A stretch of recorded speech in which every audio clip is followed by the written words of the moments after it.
I still remember the first time I met my wife, Stephanie. I just graduated from basic training a month before, during which I was isolated from the opposite sex for the first time in my life. You know, because I'm a man and all. So as you can imagine, a woman wearing something as simple as earrings and makeup looked like a supermodel to me. It was a hot summer day in South Texas, in the middle of August. Simply put, it was hot. After 8 long hours of instruction, I was ready to go home. I was standing in what we called the fishbowl, waiting for the shuttle back to my dorm. It was essentially a 2-story corridor connecting 2 buildings made completely of glass windows. These windows acted like a giant magnifying glass, and I was the end. I was chatting with some friends about our classes and who our classmates were. My buddy from basic training, Tom, pointed to Stephanie and told me she was the only one that he knew in his class. She was sitting in a small blue couch by the exit waiting for the shuttle as well. I said, "Hey, what's up?" And she just made a face, just glared at me. I was like, "Hi." Just like a hi. I thought to myself, wow, she's friendly. That was the end of our first conversation. About a month later, I had moved on in my training and was in beautiful Monterey, California. One day, I was chatting with a fellow airman in a common area of our dorm. Stephanie was sitting across from us, just looking at me. She finally blurted, "Do you know Hull?" Just like that. "Do you know Hull?" Hull is Tom's last name, the guy that introduced us.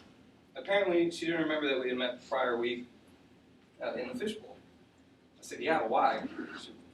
And she replied, "Well, he misses you."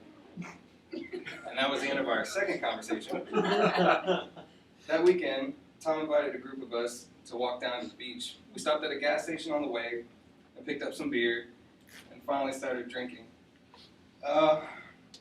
It was the start of a pretty good night. Stephanie started drinking on the walk there.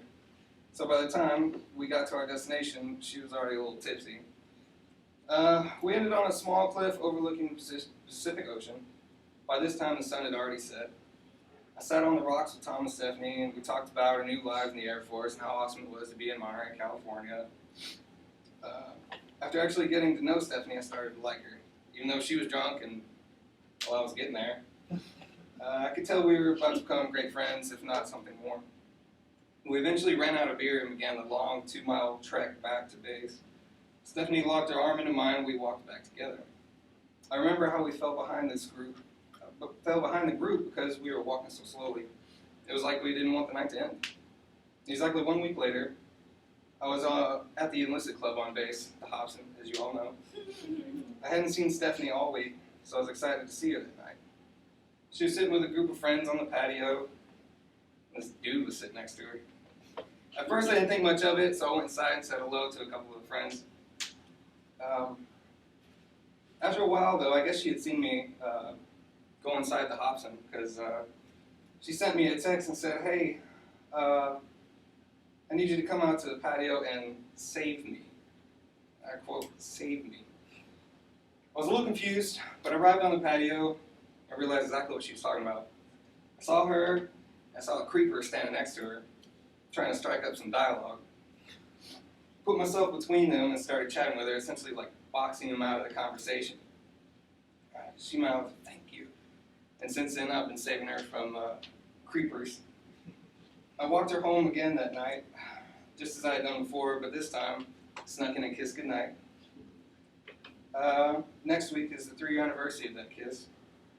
I'm thankful for Tom, Fishbowl, and of course, the creeper. Without them, I don't know where we would be.